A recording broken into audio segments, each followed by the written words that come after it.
What's up guys, Rip Trippers back at you tonight. So tonight I'm going to be doing a tutorial on how to wrap a micro coil in a Genesis atomizer. So the first thing I'm going to do is I'm going to take 28 gauge Canthal.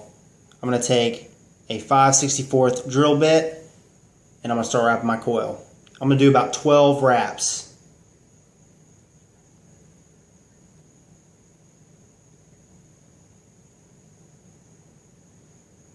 You want to make sure that your wraps are as close together as possible. Just like that right there. You want to make sure one side goes over, one side goes under on each side, okay? If that makes any sense. So this wire right here is going to be connected to my negative connection. This wire here is going to be connected to the positive connection. What I'm going to do is I'm going to squeeze the wire together as tight as possible. Take this off the drill bit. Clip the longer edge. Then I'm going to take tweezers, okay? I'm going to put the coil in between the tweezers. You do not want to squeeze it too tight because you don't want the edges overlapping. You want the coils to be totally side by side. And I'm just going to torch the coils for a good 10 seconds.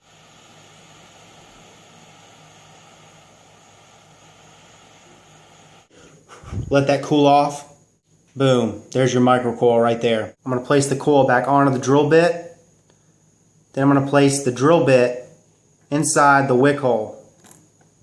Now what I'm going to do is I'm going to connect the bottom wire to the ground connection and then connect the top wire to the positive connection.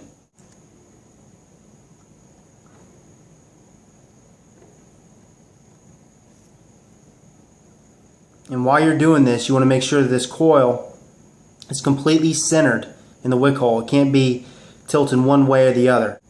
Tighten down the negative connection. I wrap the wire in between these two nuts where the positive connection is, and then what I'm going to do is I'm just going to tighten down this top screw to make that connection. Okay? As you can see, the coil is completely centered, and the reason why I do this is because when I insert that wick, I do not want the wick touching either side of the inside walls of that wick hole. When you have space in between these walls, it allows the juice to wick even more efficiently. Next step, I'm just going to clip the wire with the positive connection. And then I'm going to, until it breaks off at the negative connection right here. Then what I'm going to do is I'm going to take this drill bit out slowly, twist it. Because I do not want to mess up any of these coils.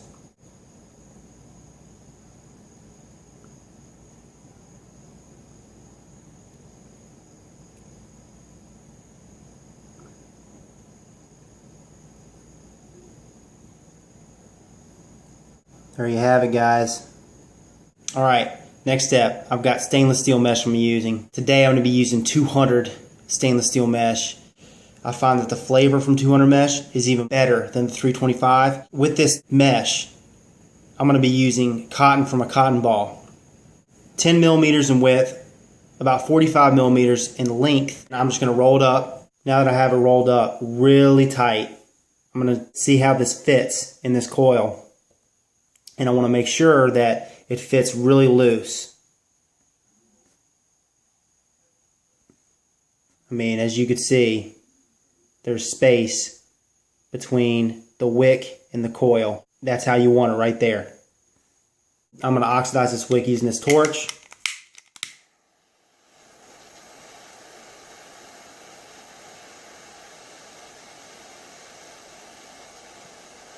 The whole wick.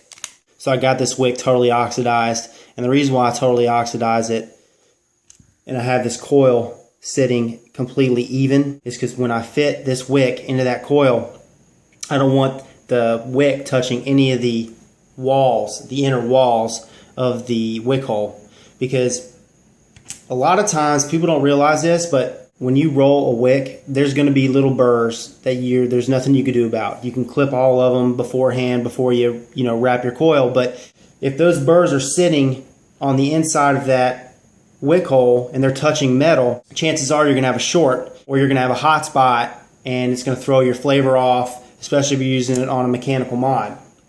That's why I have the coil completely centered and smaller than the actual wick hole, so the wick never touches the inner walls of the wick hole. Okay? Next step, I'm going to attach my device that I'm using. In this case, I'm using an AC9 with a Sentinel, a real Sentinel. I'm going to check to see if all the coils are glowing. And as you can see,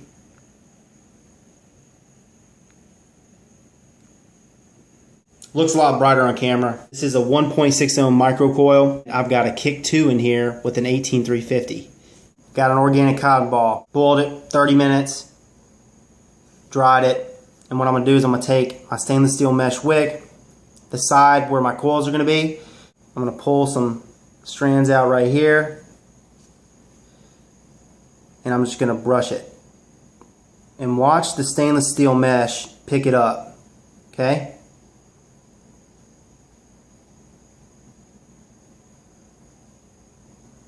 See that right there? And what I'm going to do is I'm going to take that between my fingers and I'm just going to rub it together, and I'm starting to build a coating of cotton on that stainless steel mesh. Get a little more on there. And a little bit goes a long way, guys. Okay? And that's about all you need right there. I'm going to spin it down through the coil nice and slow. Okay?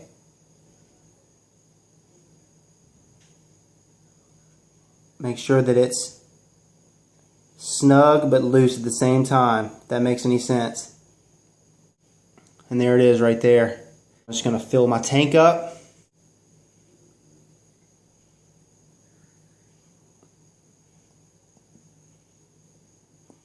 Give it a little tilt. Let that juice get to those coils. And I don't know if you can see that, but it's already saturated. Alright, and as you can see, it's constantly wicking. Constantly. Now we're going to go ahead, I'm going to put the cap on, going to vape it, going to talk about it, and all that good stuff. I got a Kick 2 in here with an 18350 set at, I've got it set all the way up to 15 watts, so I'm running 15 watts on a mechanical mod, and that's around 4.9 volts on a 1.6 ohm micro coil. Insane. Going to vape it, going to talk about it. Here we go.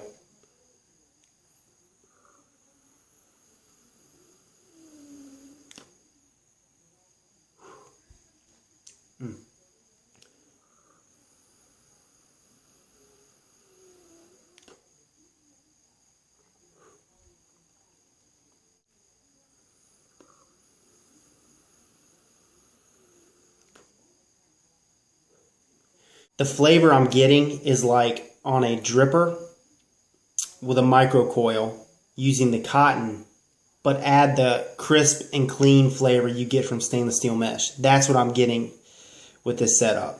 And it is absolutely top-notch vaping experience. It all depends on the device you're running in and the airflow. Like with a lot of these Genesis atomizers, unlike the drippers that have more wide open draws, a lot of the devices out there aren't as wide open, so it's going to be hard to run a micro coil on a Genesis unless you drill the hole out, okay? Because a micro coil is a lot warmer of a vape. It's more intense. It's just like, this is just like vaping sub-ohms. I've got a 1.6 ohm coil, micro coil, and it's vaping just like a 0.6 ohm coil on an unregulated device, if that makes any sense.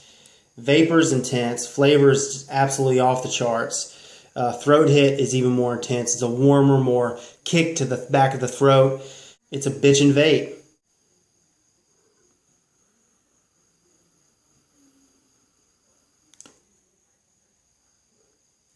This is the stock air hole in an AC9. It's 1.5 millimeters. It's almost too small for this type of setup for me. I mean, this is a really, really, really warm vape. And the throat hit is like, it's a thump, man. It really is a thump. So 1.5 to 1.8 ohms, that's probably the sweet spot in a Genesis device, but you're going to at least need 1.5 millimeter air hole or larger. It really is intense. I think this is the future. This is where it's going with the micro coils. And with this kick too, I mean, 15 watts is plenty with a micro coil, guys. It really is. And you're not going to know until you try it and experience it, because it's really that good. It's that impressive to me.